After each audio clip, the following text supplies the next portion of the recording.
A grid without flex is no longer an option, and this clearly shows from the attendance that we see here at the FlexCon event 2025 in Brussels.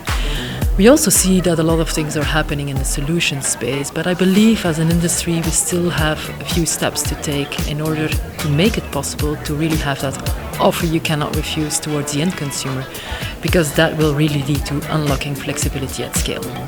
So it hits every note, and that's why I think it's really exciting. There are a few technologies like it, or a few propositions like it in the energy space. It has to be right at the center of everything that we're doing in terms of planning and realizing in the energy transition, because it's hitting all those notes.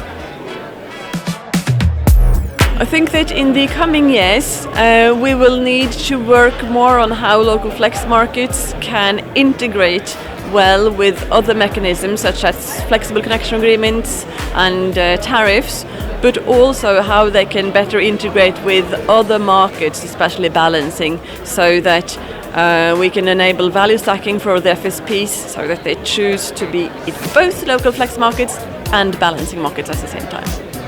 Flex is the future in general, because we're, as grid operators, we're not going to expand the grid towards max capacity or single peaks, and being flexible to spread out demand more evenly causes you to not expand the grid towards the peak. So being flexible is the future.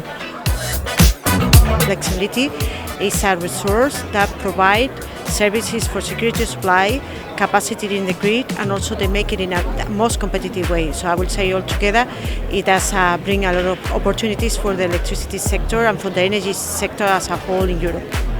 I hope that today in your debates and discussions you will help us to identify even more solutions. Because the lesson is clear: for security, for affordability and sustainability, we need flexibility.